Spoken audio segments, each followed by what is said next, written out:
What's going on, guys? Today we are going to talk about if cash flow is dead because I'm hearing that from so many other investors.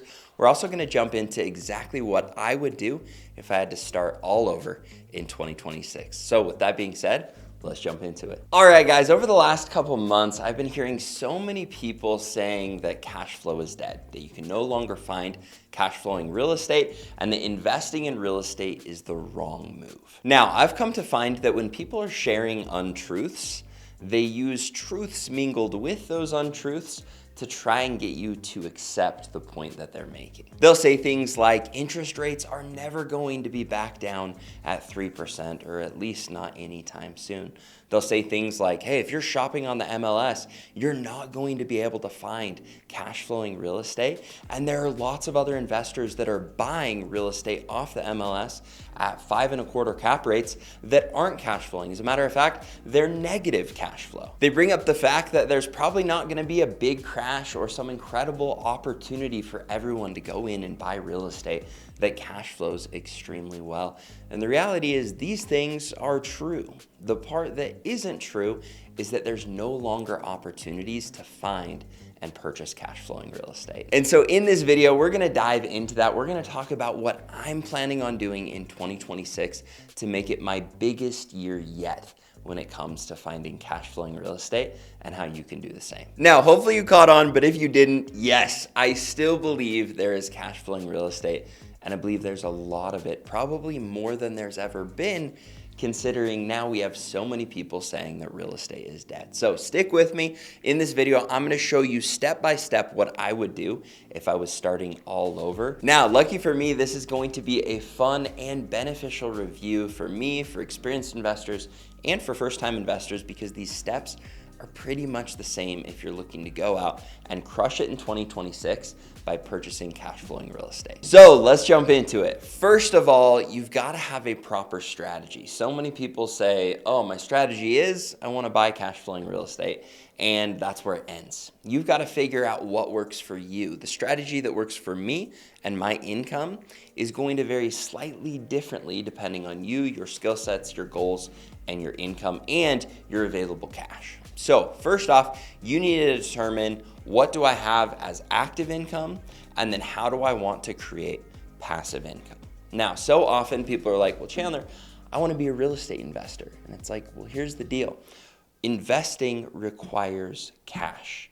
And if it requires less cash, it requires more time to make up for that less cash. I just said less with a T. I'm really embarrassed, but probably gonna leave it. So let me explain what this means. It means that you have so much time in the day, and that time is either going to finding places to invest your money that then it can pay you a return, or finding ways to increase your income. Regardless of how you want to look at it, that's really what it breaks down to. Now, there are a couple combinations to do this, and you can create income within real estate, but just be real with yourself in, hey, this is my active income to then invest.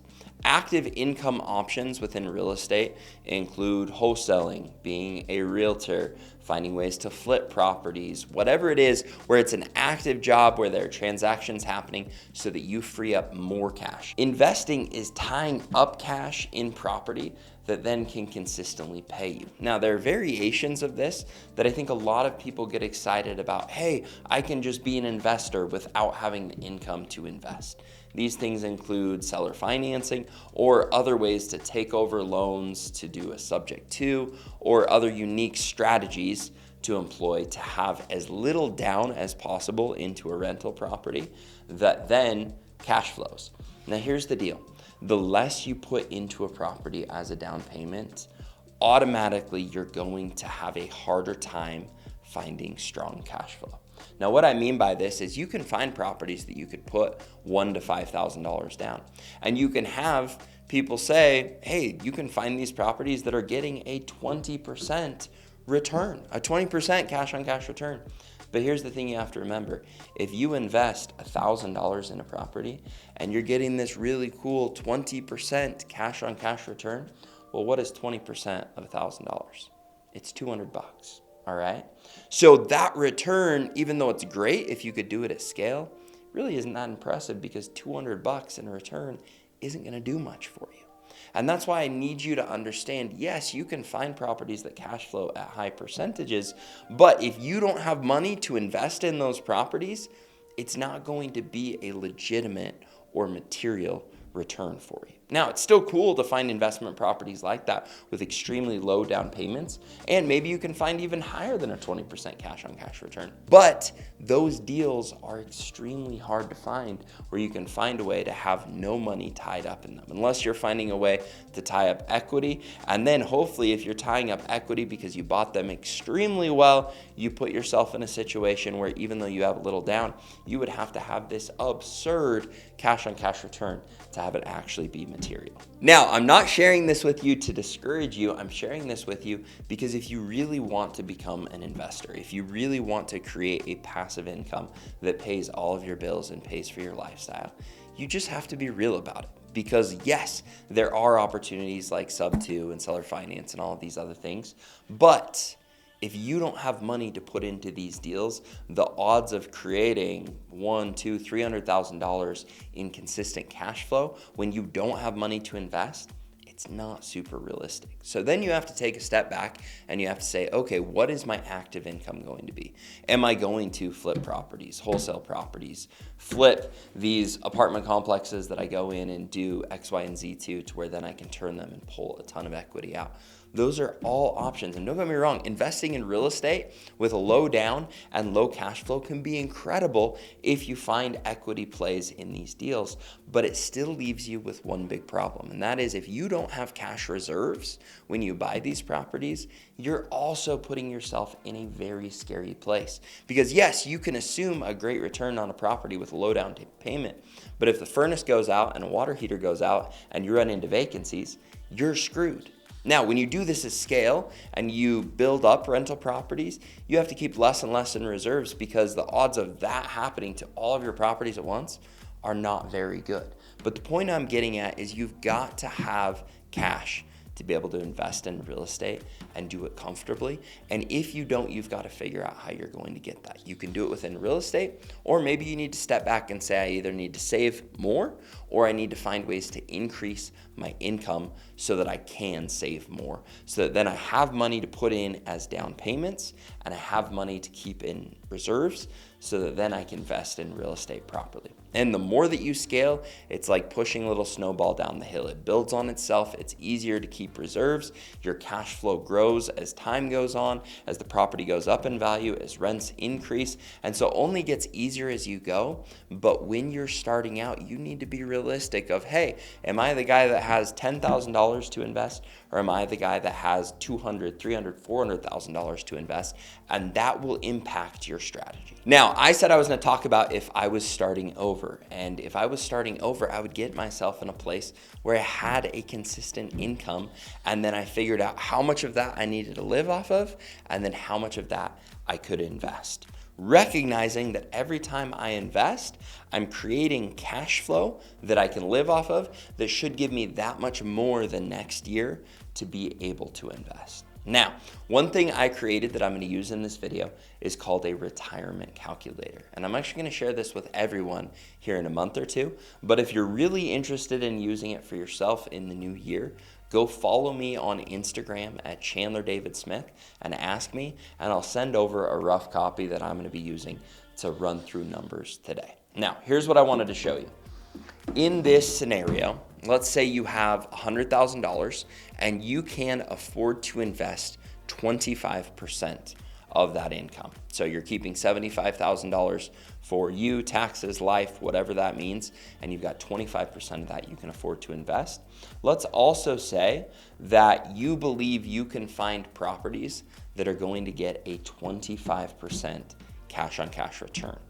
That would mean that if your goal for retiring with $100,000 of passive income every year, that's your goal, that's where you want to get, would take 7.3 years to reach if you can consistently find deals that meet that criteria. Now, what's really cool about this rental calculator is, let's say, hey, I don't think I can find, deals that are going to yield a 25% cash on cash return. That seems unrealistic, but I do think I can consistently find deals that are going to yield a 15% cash on cash return. You plug that in. That means with $100,000 income, at 25% of that going to investing, you can retire in 11.6 years. Now, one thing that this calculator does include is it includes every year the new cash flow being added into affording that lifestyle, so that every year you're able to invest a little bit more of your income because you've got more income coming in, because part of it is passive income. Now, the point I wanted to make with this is some of you might be in a situation like this where you're making $100,000 a year. And then you have to look and say, how much time do I have to put into investing? Am I able to go and find a 25% cash on cash return, which in my opinion is more realistic when you're small and you've only got $25,000 to invest? That one deal you buy has to be phenomenal if that's all you have to invest. You also have to take into consideration that you need to keep some in reserves.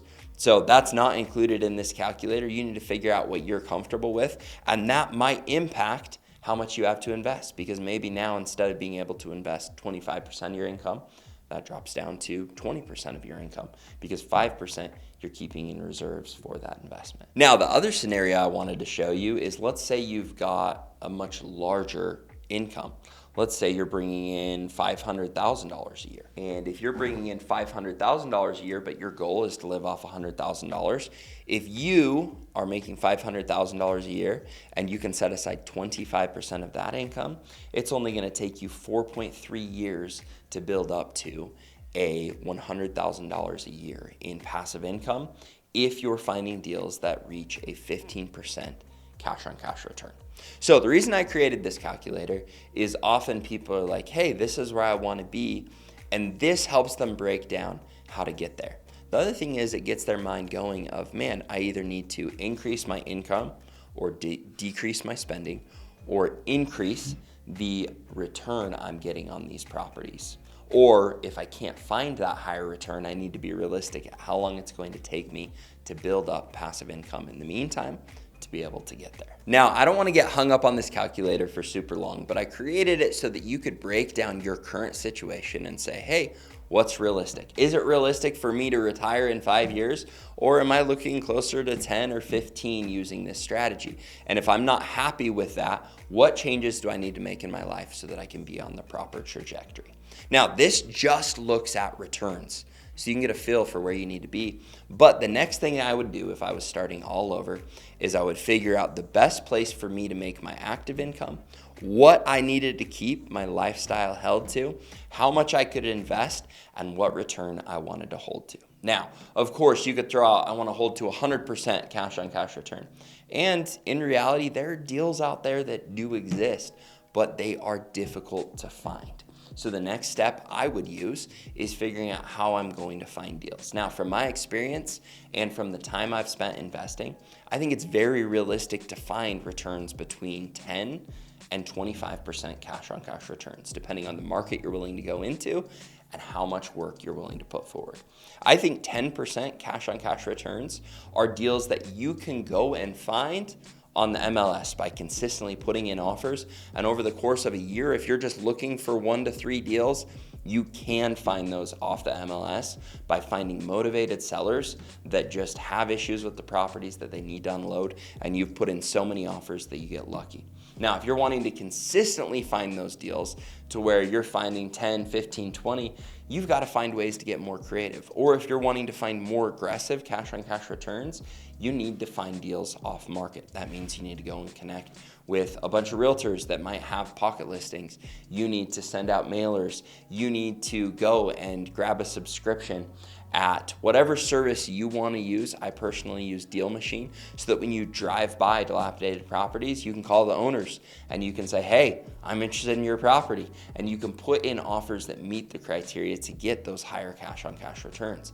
But as you see, if you want a stronger passive income on your investment, it is going to require more time. Now, if you lean the other way and you have endless amounts of money because you've got a great career or a great income, and you just want to get higher than the 3 or 4% you can leaving it in your account, or even higher than the stock market, well, you can go and you can pay to play, per se.